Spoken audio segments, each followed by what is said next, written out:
Hi students, in previous lecture we have seen the first example of one component system, that is water system. Now in this video we are going to see the second example of one component system, that is sulfur system. Sulfur system. Now before dealing with this sulfur system, we should know the terminology, that is polymorphism. Polymorphism. Now it is a phenomenon of existence of substance in more than one crystalline form having different physical property is called as polymorphism. Now these crystalline forms are interconvertible to each other at a particular temperature or at a particular point, is called transition temperature or transition point. Now these crystalline forms which are interconvertible to each other, and that phenomenon is called as enantiotropy, and the forms are called enantiotropic form. Now this polymorphism exists in both compound and element. If it is present in element, it is called as allotropy. It is called as allotropy. That means sulfur is present in elemental state. Now sulfur has two crystalline modifications, sulfur rhombic and sulfur monoclinic.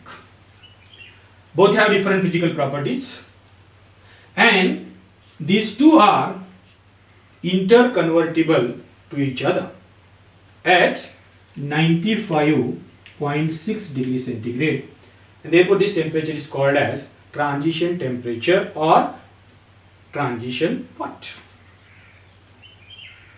Another example of the allotropy is carbon. Carbon also present in elemental state. It exists in two crystalline form, graphite and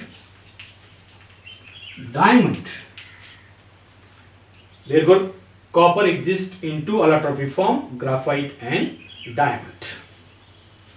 Now let us see sulfur system.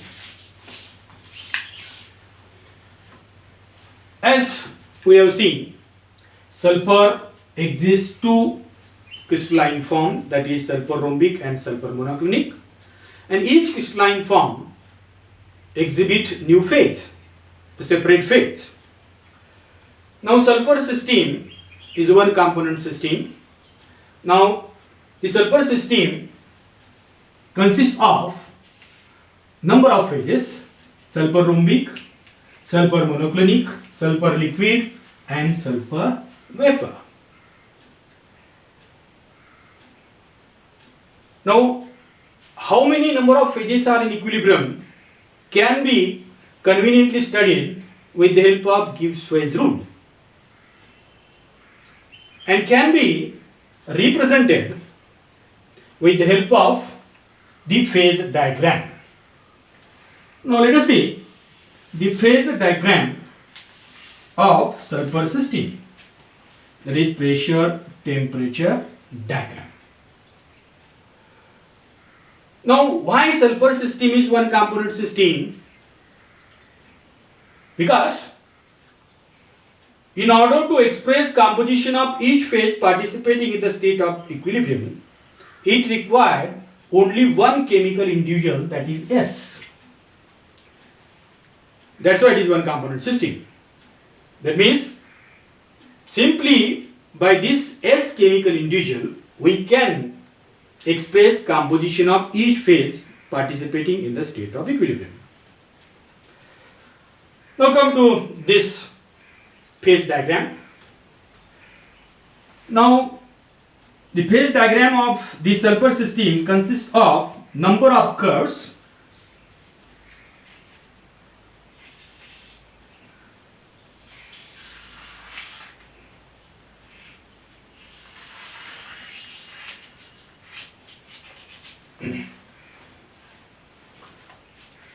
curve MO, curve OL, curve LP, curve OM and curve LN. Now these curves divide this diagram into different areas. Area MOM, area OLM, area PLM and area MOLP. Now each area consists of one phase.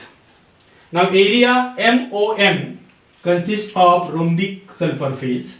Area OLM consists of monoclinic sulfur phase. Area PLN consists of liquid sulfur phase. And area MOLP consists of vapor sulfur phase.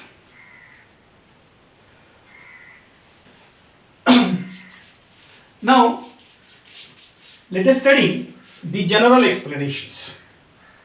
The explanation of curve. Now along each curve, any two phases are in equilibrium. And according to Gibbs phase rule, 1 minus 2 plus 2, that is equal to 1. System is univariant. That means if you want to define system along the curve, we have to state any one variable, either pressure or temperature. By stating any one variable, we can define system on the curve. That's why the curves are univariant. Now let us see the explanations of areas, general explanation of areas. Now in area, only one phase is present. And according to phase rule, 1 minus 1 plus 2, that is equal to 2. System is bivariant. That means if you want to define system in area, we have to state both variables, temperature and pressure. Unless stating both variable, the system cannot be defined in area, and therefore areas are bivariant. Now let us study the explanation of curves. Now consider the curve MO. Along the curve MO, two phases are in equilibrium, rhombic sulfur and sulfur vapor. As we know earlier, curves are univariant, and therefore this curve is also univariant. In order to define system on this curve, we require one variable to state. That's why it is univariant. As solid phase remain in equilibrium with vapor phase, this curve is called as sublimation curve of rhombic sulfur. Sublimation curve of rhombic sulfur. We can measure the vapor pressure of rhombic sulfur along the curve MO. That's why it is also called as vapor pressure curve of rhombic sulfur. Now, as we move along the curve MO, and if we allow sufficient time at point O, that is at 95.6 degrees centigrade, then this rhombic sulfur converted into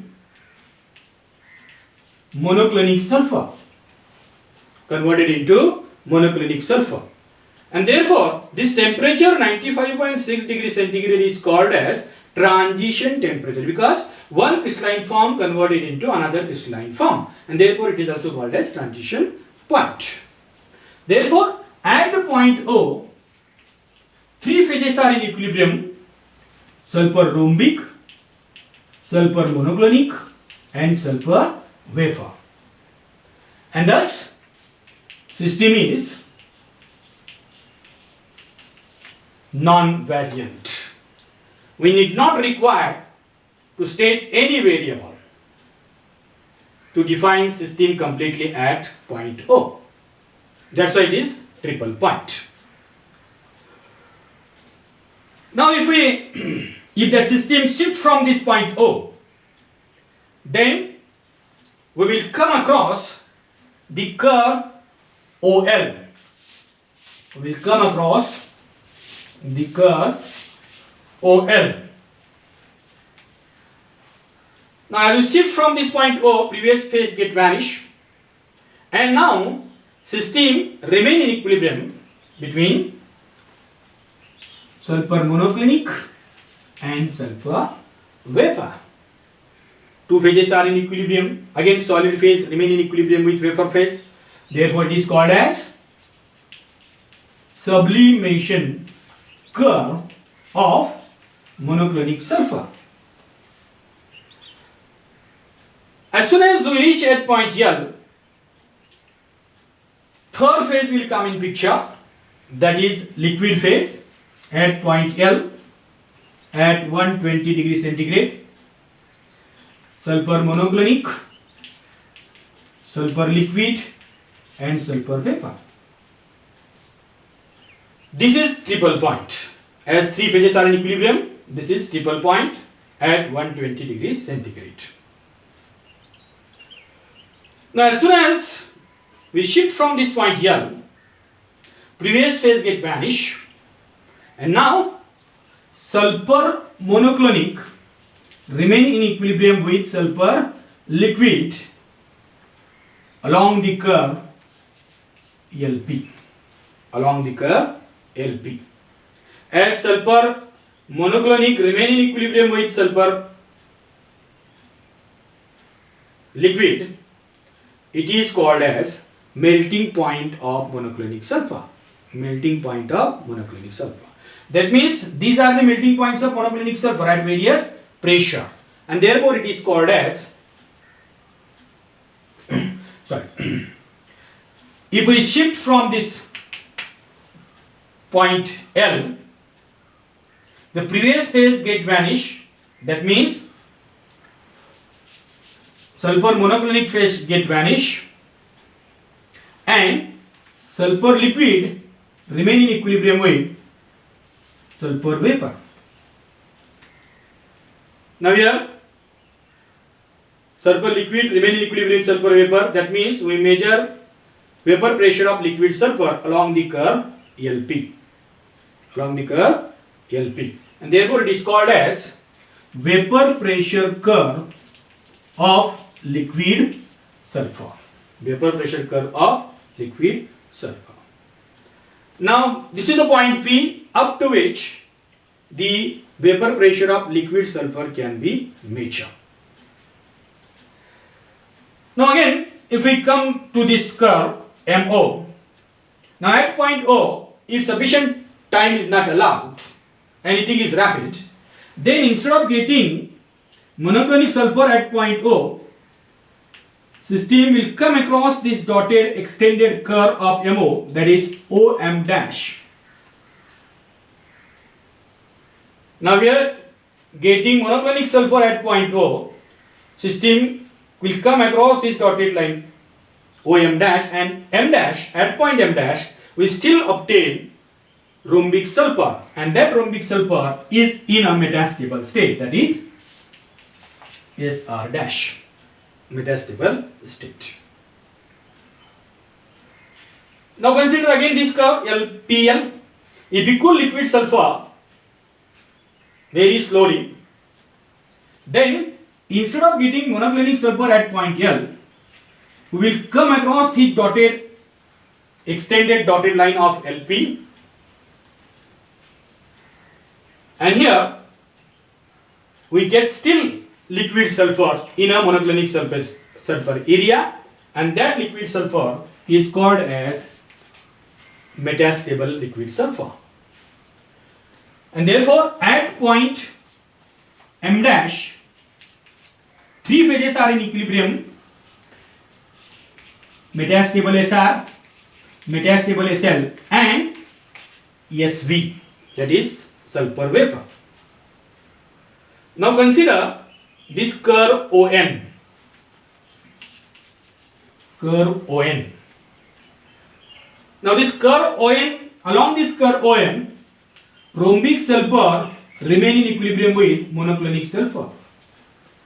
Now this O point is a transition point, and if we increase pressure, the transition point of rhombic sulfur increases, and therefore it is called as transition point curve of rhombic and monoclinic sulfur. Rhombic and monoclinic sulfur. Now this curve ON incline away from pressure axis. It indicates that as pressure increases, transition temperature increases. Transition temperature increases. Now consider this curve LN. Curve LN. Now along this curve LN, two phases are in equilibrium, which are the sulfur monoclinic and sulfur liquid. Now this point L is called as melting point of monoclinic sulfur, and at different pressure we have different melting points of monoclinic sulfur, and therefore it is called as melting point curve of monoclinic sulfur. Melting point curve of monoclinic sulfur. Now at point N, three phases are in equilibrium at 151 degrees centigrade: SR, SM, and SL. Therefore system is non-variant at this particular point N. It is triple point at temperature 151 degrees centigrade. Now if you consider the content of M dash, now here three phases are in equilibrium: metastable rhombic sulfur, metastable liquid sulfur, and sulfur vapor. If system shift from this point M dash, then it will come across this dotted line M dash N dash, M dash N dash. Now along this M dash N dash, two phases are remaining in equilibrium, that is metastable rhombic sulfur and metastable liquid sulfur. Metastable liquid sulfur, and therefore along this curve two phases are in equilibrium, system is univariant. Now this is the entire explanation of this sulfur system. The remaining part we will discuss in next video. Thank you.